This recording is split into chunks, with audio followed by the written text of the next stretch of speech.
আসসালামু আলাইকুম। যার যার আজকে ভর্তা ভালো লাগে তার জন্য আজকের এই রান্না। যাই হোক, আজকে আমি ভর্তা দিয়ে গরম গরম ভাত এবং ডিম ভাজি খাবো, তাই আপনাদের সঙ্গে শেয়ার করতেছি আজকে আমি কয় প্রকার ভর্তার আইটেম তৈরি করেছি। তাহলে সঙ্গেই থাকুন। এইদিকে আমি প্যানের মধ্যে বসিয়ে দিয়েছি মিষ্টি কুমড়া, কাঁচামরিচ, হলুদ এবং লবণ, সবগুলো উপকরণ একসঙ্গে একটা প্যানের মধ্যে দিয়ে দিয়েছি এবং এই উপকরণগুলো সিদ্ধ করতে দিব। এই উপকরণগুলো যখন সিদ্ধ হয়ে আসবে তখন কিন্তু নামিয়ে নিব এবং এগুলোকে ভর্তা তৈরি করে নেব।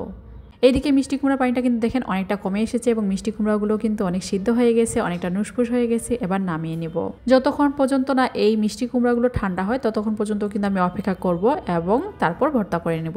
তারপর নিয়ে নিয়েছি 3টা টমেটো। এই টমেটোগুলো ভালোভাবে ধুয়ে পরিষ্কার করে নেব এবং এর মাথাটা বা এর গাটা চিড়ে নিব। নেওয়ার পরে আমি কিন্তু এই টমেটোগুলো কিন্তু একটা প্যানের মধ্যে সিদ্ধ করতে দিব। যেই প্যানের মধ্যে আমি মিষ্টি কুমড়াগুলো সিদ্ধ করে রেখেছিলাম সেই প্যানটাকে ধুয়ে পরিষ্কার করে নিয়েছি এবং তার মধ্যেই দিয়ে দিব এই টমেটোগুলো এবং ভালোভাবে এই টমেটোগুলো হালকা আঁচে সিদ্ধ করে নিব।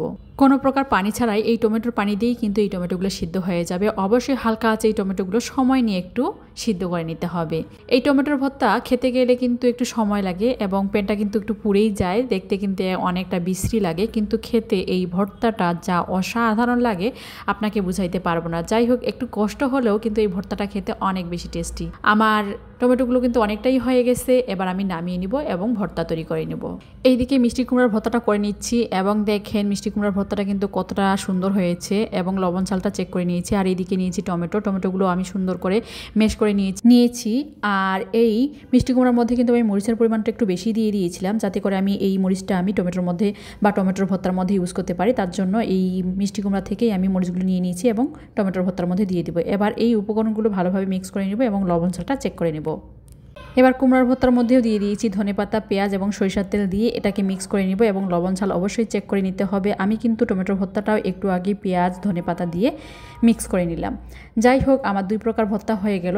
এবার যাব বাদামের ভর্তার দিকে। বাদামের ভর্তা কিন্তু আমি বাদামগুলো আগেই আমি মেশ করে বা বেটে রেখে দিয়েছিলাম, আপনাদেরকে সেই ভিডিওটা দিয়ে দিয়েছিলাম। আপনারা অবশ্যই জানেন আমার সংরক্ষিত বাদাম আছে। সেই বাদামের ভর্তা এখন আজকে তৈরি করব। সেখানেও আমি দিয়ে দিব লবণ, কাঁচামরিচ এবং পেঁয়াজ, সবগুলো উপকরণ ভালোভাবে মিক্স করে নিয়ে এই ভর্তাটা তৈরি করে নেব এবং সঙ্গে সরিষার তেলটা অবশ্যই লাগবে। সরিষার তেল দেওয়ার পরে হয়ে গেল আমার ঝটপট এই ভর্তার আইটেম। আমার 3 প্রকার ভর্তার আইটেম হয়ে গেল তাড়াতাড়ি। কেমন লাগলো আজকের এই ভর্তার আইটেমটা অবশ্যই জানাবেন। এবার গরম গরম ডিম ভেজে নিব এবং গরম গরম ভাতের সঙ্গে এগুলো সার্ভ করব। তাহলে আজকের মতো বিদায় নিচ্ছি। আসসালামু আলাইকুম।